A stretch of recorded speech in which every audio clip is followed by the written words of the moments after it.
অনেকেই আছেন ঝামেলার কারণে নেহেরি রান্না করেন না। খুব সহজে আজকে রেসিপিটি শেয়ার করব, চলুন তাহলে দেখে নেই। এখানে আমি 4টা গরুর পায়া নিয়ে নিয়েছি। 3786 গ্রাম হয়েছে। ওজনটা দেখিয়ে দিলাম, কারণ কোনো গরু পায়া একটু বেশি বড় থাকে, কোনোটা একটু ছোট থাকে, এর জন্য। এখন এই পায়াগুলো সুন্দরভাবে পরিষ্কার করে নিতে হবে, তারপর ধুয়ে নিয়েছি। এখন আমরা আজকে রেসিপিটা খুব সহজভাবে দেখানোর চেষ্টা করছি, এজন্য প্রথমে একটা হাঁড়িতে সবগুলো পায়া দিয়ে দিলাম। সবগুলো পায়া দেয়া হয়ে যাওয়ার পরে আমরা এখানে গরম মশলা অ্যাড করব। তবে আমরা এখানে আদা রসুন কিংবা শুকনো মশলা এখন অ্যাড করব না, এগুলো আমরা পরে অ্যাড করব। এখানে তেজপাতা, এলাচ, স্টার আনিসের কয়েকটা টুকরা, দারুচিনি, লবঙ্গ, কয়েকটা শুকনো মরিচ অ্যাড করেছি, এছাড়াও অল্প একটু পেঁয়াজ। তারপর এখানে আমরা পরিমাণ মতো লবণ দিয়ে দিব এবং হলুদের গুঁড়া দিব। আমরা যদি আদা রসুনটা দিয়ে দেই তাহলে তলায় লেগে যাওয়ার একটা সম্ভাবনা থাকে, কারণ এটা অনেক সময় নিয়ে জাল করতে হবে। আপনারা চাইলে এটাকে প্রেসার কুকারে দিয়েও রান্না করতে পারেন। আমি প্রেসার কুকারে ছিটে দিয়ে নিয়েছিলাম। প্রেসার কুকারে দিলে 3 থেকে 4টা সিটি দিলেই হয়ে যাবে। এখন এই গরম মশলা এবং লবণ হলুদটা দিয়ে এখানে আমরা একটু মিক্স করে নিলাম এবং পানি অ্যাড করে দিব। এখন রান্নার শুরুতে আপনি চাইলে ঠান্ডা পানিও অ্যাড করতে পারেন, চাইলে গরম পানিও অ্যাড করতে পারেন, এটা কোনো সমস্যা না। তবে আমি এখানে গরম পানি অ্যাড করে দিয়েছি।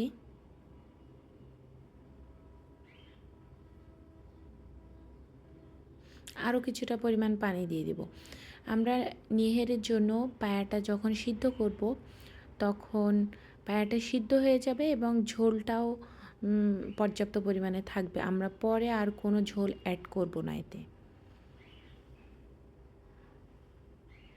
এখন ঢাকনা দিয়ে ঢেকে রেখে দিব বেশ কিছুটা সময়। চুলা জ্বালানোর পরে আপনারা চাইলে এর ভেতরে মাংসও দিতে পারেন।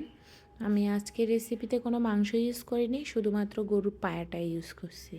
তারপর আমি 2টার মতো পায়া এখানে সিদ্ধ করে নিয়েছি প্রেসার কুকার থেকে।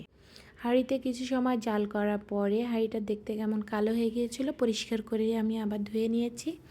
এখন আমরা এই পায়াটা রান্নার জন্য মশলা অ্যাড করব। প্রথমে তেল দিয়ে দিয়েছি, এখানে সরিষার তেল ইউজ করছি, তারপর গোটা গরম মশলা এবং একটু বেশি পরিমাণে পেঁয়াজ কুচি দিয়ে দিয়েছি। এখানে আমি যেহেতু 2টা পায়ার মতো রান্না করছি, সেই আমার 2 মুঠ পেঁয়াজ দিয়ে দিয়েছি ছোট ছোট। তারপর এখানে কিছুটা গোটা শুকনা লঙ্কা দিয়ে দিয়েছি। তারপর এখানে উঁচু উঁচু 1 টেবিল স্পুন আদা ও 1 টেবিল স্পুনের একটু বেশি রসুন বাটা অ্যাড করেছি। তারপর মশলাটাকে কষানো হয়ে গেলে আমরা এখানে একটু গরম পানি অ্যাড করে দিব। তারপর আরও কিছুটা পরিমাণ লবণ, হলুদ এবং ঝালের গুঁড়া অ্যাড করব। এছাড়াও জিরার গুঁড়া অ্যাড করে দিব 1 টিস্পুন। তারপরে গোলমরিচ গুঁড়া অ্যাড করব 1/2 টিস্পুন এবং গরম মশলা গুঁড়া অ্যাড করব 1/2 টিস্পুন।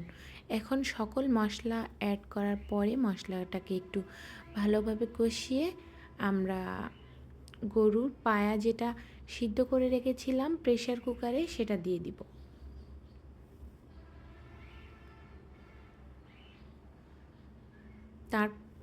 তারপর এটা নাড়াচাড়া করে এর সাথে মশলাটার সাথে মিশিয়ে নিব। মশলাটার সাথে মেশানো হয়ে গেলে এখানে যে ঝোলটা আলাদা করে রেখেছিলাম সেটা দিয়ে দিব। আপনারা চাইলে খুব সহজে এই রেসিপিটি ট্রাই করে দেখতে পারেন, অবশ্যই ভালো লাগবে রেসিপিটি। এভাবে আমার শাশুড়ি রান্না করে, অনেক মজার হয়, টেস্টি হয়।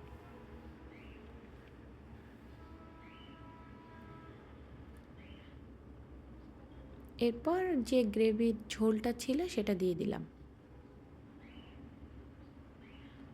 এখন এটা অল্প কিছু সময় জাল করব। জাল করে যখন ঝোলটা একটু ঘন হয়ে আসবে, একটু বেশি করে ঝোল রাখবো, কারণ ঝোলটা আবার একটু গাঢ় হয়ে যাবে ঠান্ডা হওয়ার পরে। তারপরে আমরা এটাকে পরিবেশন করতে পারি রুটি, পরোটা, ছিটা রুটি। এখন আমাদের রান্নাটা শেষ হয়ে গিয়েছে। কিছু সময় ঢাকনা দিয়ে ঢেকে রাখার পরে ঝোলটা এরকম হয়েছে দেখতে। দেখতে অনেক সুন্দর হয়েছে, মাশাআল্লাহ, টেস্টটাও অনেক ভালো ছিল। আপনারা চাইলে এভাবে রেসিপিটি ট্রাই করতে পারেন। এরকম মজার মজার সহজ রেসিপি দেখতে অবশ্যই চ্যানেলটির সাথে থাকবেন, ফ্রেন্ডস এবং ফ্যামিলির সাথে শেয়ার করতে পারেন। আজ এ পর্যন্তই। আমরা এই গরুর পায়াটার সাথে এই রুটি এবং ছিটা রুটি পরিবেশন করেছিলাম। আপনারা চাইলে আপনাদের পছন্দ মতো রুটি, পরোটা সাথে পরিবেশন করতে পারেন। আজ এ পর্যন্তই। আল্লাহ হাফেজ।